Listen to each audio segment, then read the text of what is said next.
I think it's time to talk about the horrific death toll in Gaza.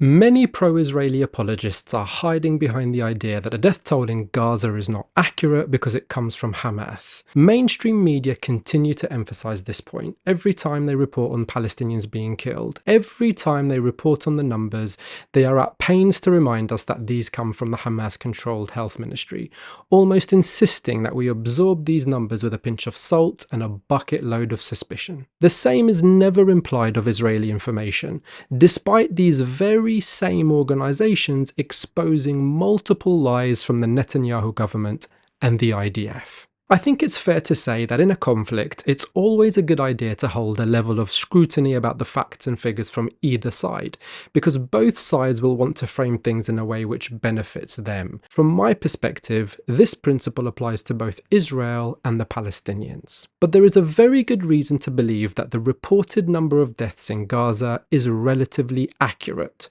So let's go through them. Firstly, the US is by no means the arbiter of truth, but even the US government admits that the numbers are likely to be conservative and that the true figure is likely to be much higher. As reported by The Hill and The Times of Israel, Barbara Leaf, the Assistant Secretary of State for Near Eastern Affairs, told a House panel that those killed more than 1 month into the war are likely higher than is being cited. The US State Department recognized early on that a huge number of people are missing, and that the most likely scenario is that these people are buried under the rubble, dead or dying.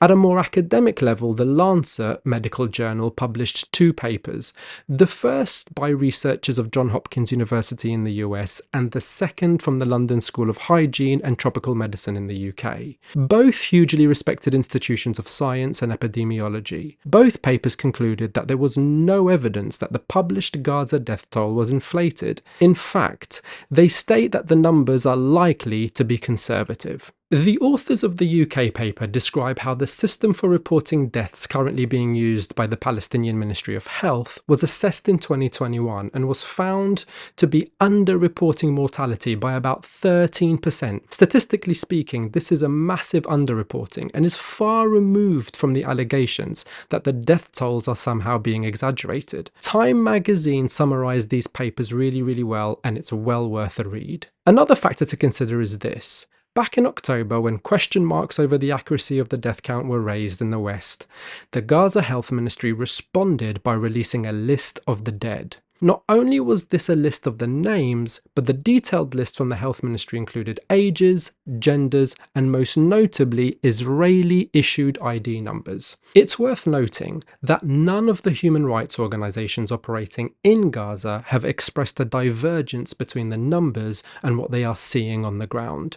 None have raised alarms that would suggest a deliberate exaggeration of the death toll. There appears to be consensus that the death toll is consistent with the level of destruction and destitution these groups are witnessing on the ground. In fact, the United Nations Office for the Coordination of Humanitarian Affairs is the main data collection and analysis arm of the UN. Their numbers closely align with that of the ministry. This is also true of Médecins Sans Frontières or Doctors Without Borders, who have had a long presence in Gaza and whose numbers closely align with that of the health ministry.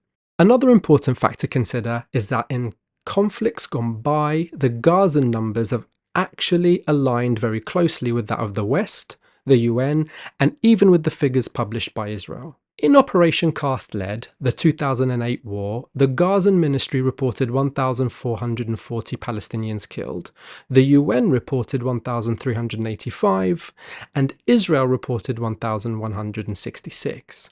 In Operation Protective Edge, the 2014 war, the Gazan ministry reported 2,310, while the UN reported 2,251, and Israel reported 2,125 Palestinians killed. In the 2021 war, the Gazan ministry reported 260 Palestinians killed. The UN reported 256. The same numbers have been confirmed by Human Rights Watch, and the US and Israel agree with these figures. Every life is precious, and one death is too many. But the difference in reported numbers since 2008 are very small. When all things are considered, they are more or less in agreement. And finally, a really important point to remember is that the international Danish-based human rights organisation Euromed, which specialises in conflict data collecting, has accounted for the numbers missing and presumed dead under the rubble. These figures are significantly higher than that released by the Gaza Health Ministry. As of the making of this video, in a little over 200 days, Euromed report that Israel have killed 42,510 Gazans, over 15,000 of whom are children and over 10,000 of whom are women. It is easy to see how conservative the Gazan Health Ministry numbers are. So, we find ourselves in a familiar situation where on one hand we have global consensus, including the UN, international aid organisations and human rights organisations, who are all saying one thing, and on the other hand Israel, which stands accused of genocide, saying the opposite. It ultimately comes down to who you think, on the balance of probability, is likely to be telling the truth. Here is the bottom line to all of this.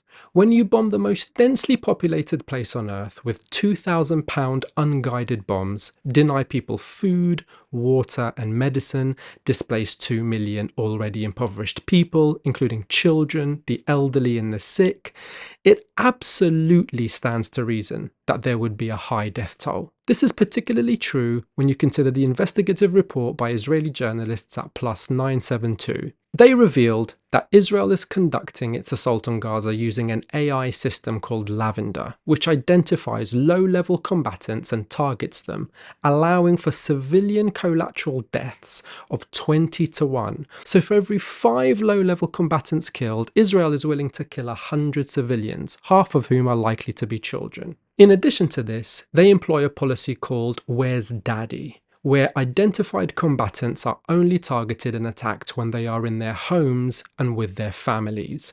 This explains why we have seen countless episodes of entire multi-generational families being wiped out. This explains why so many thousands of children have been killed in their homes. I'm going to cover this more in a future video, but what is clear is this.